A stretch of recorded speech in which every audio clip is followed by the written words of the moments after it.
Në teatrin Migjeni në Shkodër ka nisur përgatitjet për edicionin e 10 të festivalit Lule e Bor, një nga aktivitetet më të rëndësishme kulturore të qytetit. Këtë vit festivali vjen në një vit jubilar duke shënuar edicionin e 10 të tij. Orkestra ka nisur provat e para në mënyrë që gjithçka të jetë gati në fund të muajit tetor, ku për 2 net me radhë emra të njohur të skenës shkodrane dhe asaj shqiptare do të performojnë për publikun e Shkodrës. Në një intervistë për media, Dritan Mlika, përgjegjës i Qendrës Kulturore Pjetër Gaci, foli për përgatitjet por edhe për rëndësinë që mbart ky festival në vitin e tij jubilar.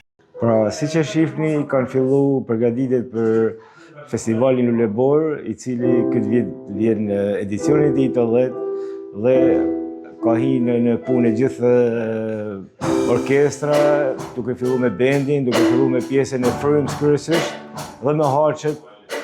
Do të vazhdojmë në ditët në vijim, kështu që festivali fillon në mënyrë graduale me formën e vet.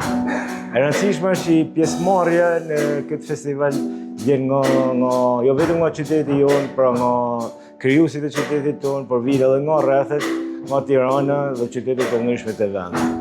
E rëndësishme është që janë zgjellë një pjesë nga kanë që u sollën për konkurrim, fitunin kalunin pra audicionin 16 këngë më të përzgjedhura, të cilët janë zgjedhur nga një juri profesionale.